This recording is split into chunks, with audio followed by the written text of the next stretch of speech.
Pemirsa apa kabar? Mari kita ikuti Warta Berita PTS tanggal 9 April.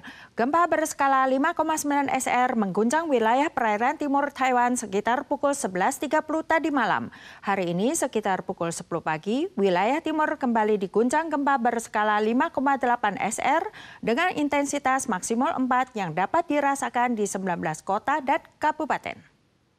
Kamera CCTV merekam kejadian saat plakat kasir supermarket di Ilan bergetar. Warga yang sedang menunggu di kasir juga tercengang sejenak. Gempa tiba-tiba terjadi. Staf bergegas meninggalkan counter dan mencari tempat bersembunyi. Guncangan baru reda 10 detik kemudian.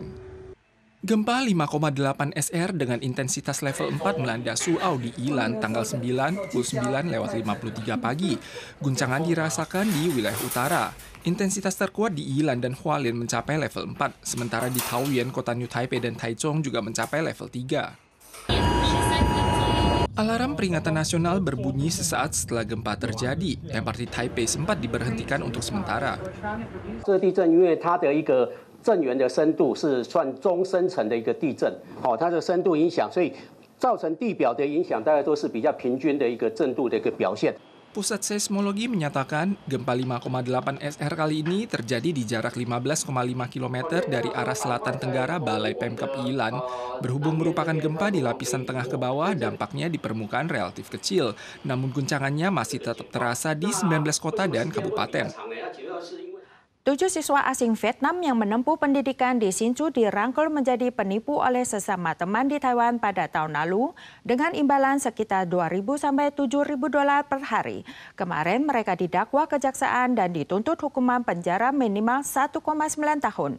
Selain itu, di kota Taipei, seorang korban tertipu kasus investasi palsu dan mengalami kerugian lebih dari 5 juta dolar. Untungnya korban bekerja sama dengan polisi dan pelaku berhasil ditangkap. Pria tiba-tiba berdiri dan berjalan ke kursi berikutnya. Usai menerima sinyal, yang lainnya segera bergerak untuk mengerubunginya. Mereka adalah polisi berpakaian bebas. Pria berjaket hitam ditangkap di tempat.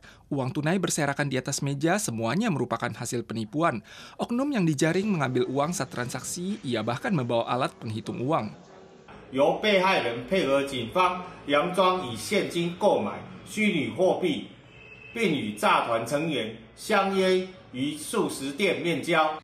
Warga Taipei ini terkecoh dalam buayan kencan online dan tertipu 5 juta dolar dalam proyek investasi Tether. Ia kemudian membantu polisi memancing pelaku keluar hingga akhirnya tertangkap. 7 siswa Vietnam Universitas di Hsinchu direkrut oleh 2 rekan senegaranya untuk menjadi kurir penipuan. 并以在台就学之外国学生作为招募之主要目标，藉由同乡同学牵线，以高额报酬诱因，吸收其担任提款车手。 Berdasarkan hasil penyelidikan, ke-7 mahasiswa Vietnam ini direkrut oleh seorang tersangka pria dan wanita dari kampung halaman mereka untuk bekerja sebagai penipu guna mendapatkan bayaran dengan kisaran 2.000 hingga 7.000 dolar per hari. Ke-9 oknum ini semuanya ditangkap dan didakwa sesuai pasal penipuan berat. Jaksa secara khusus meminta hukuman di atas 1 tahun 9 bulan penjara. Liburan panjang Festival Qingming baru saja berakhir dan bersamaan dengan ramainya wisata berlibur belakangan ini. Taiwan mencatat 3 kasus campak, catat rekor tertinggi dalam 6 tahun terakhir untuk periode yang sama. 2 diantaranya adalah kasus impor dari Vietnam. Wabah campak yang merebak di Vietnam terus meningkat dengan total 4.000 kasus positif. Wabah campak di Taiwan mencatat rekor tertinggi dalam 6 tahun untuk periode yang sama. Pekan lalu tercatat 3 kasus positif. 2 diantaranya merupakan kasus impor dari Vietnam dan 1 kasus lokal. Pasien mengalami ruam di bagian wajah 3 hari setelah terinfeksi. Ia positif terdiagnosis campak setelah menjalani perawatan UGD. Wabah campak di Vietnam terus merebak. Tercatat 42.000 kasus yang diduga tertular, 4.000-an kasus positif dan 6 kasus kematian pada tahun 2025. Warga yang berencana ke Vietnam dan Indonesia diimbau waspada.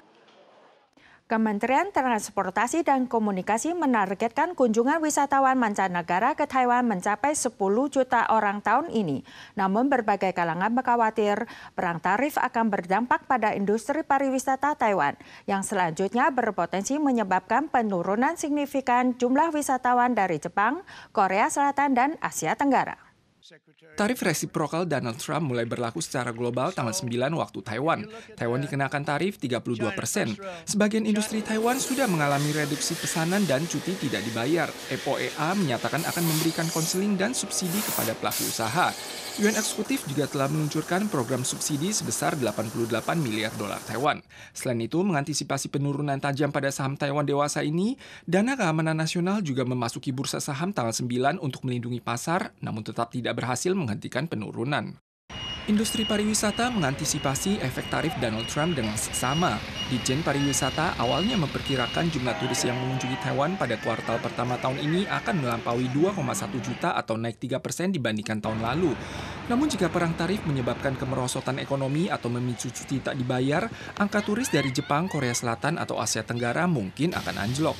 MOTC mengakui bahwa dampak realnya masih belum dapat diukur sebelum hasil perang tarif menjadi jelas. Namun metode pemasaran luar negeri Taiwan perlu ditinjau. Selain merebut hati wisatawan mancanegara, titik layanan di berbagai negara perlu diperbanyak. Individu yang berbakat dalam sektor pariwisata juga perlu dikembangkan. 我们复苏的速度实在是比起其他国家有些慢，好，那这个部分我们应该要再加强。有一些国外的旅客要来亚洲的时候，台湾不是首选，甚至连前面几名都排不到。 Penerbangan internasional dan lintas selat pada musim panas ini telah pulih 73% dari tingkat sebelum pandemi. Bandara Taoyuan telah menambah 5 rute termasuk Oita dan Kobe di Jepang dan Bohol di Filipina. Bandara Kaohsiung dan Taichung juga akan menambah 6 destinasi baru termasuk Nha Trang di Vietnam dan Pulau Jeju di Korea Selatan. Ada sebuah jalan setapak pohon sakura pink shower dekat jalur kereta desa Sui Changhua. Bunganya belum lama ini mulai bermekaran dan menarik banyak wisatawan. Namun ada orang yang memasuki area lintasan dan bahkan berdiri di atas rel kereta api untuk mengambil gambar. Polisi Perkeretaapian mengatakan bahwa perilaku ini telah melanggar UU Perkeretaapian dan dapat dikenakan denda maksimal $50.000. Bunga sakura pink shower yang bermekaran menjadi panorama menawan. Banyak wisatawan mengambil foto di bawah pohon. Jalan setapak di Desa Sui, Kabupaten Changhua ini berdekatan dengan jalur kereta api Jiji. Tempat ini telah menarik puluhan ribu wisatawan selama festival Qingming.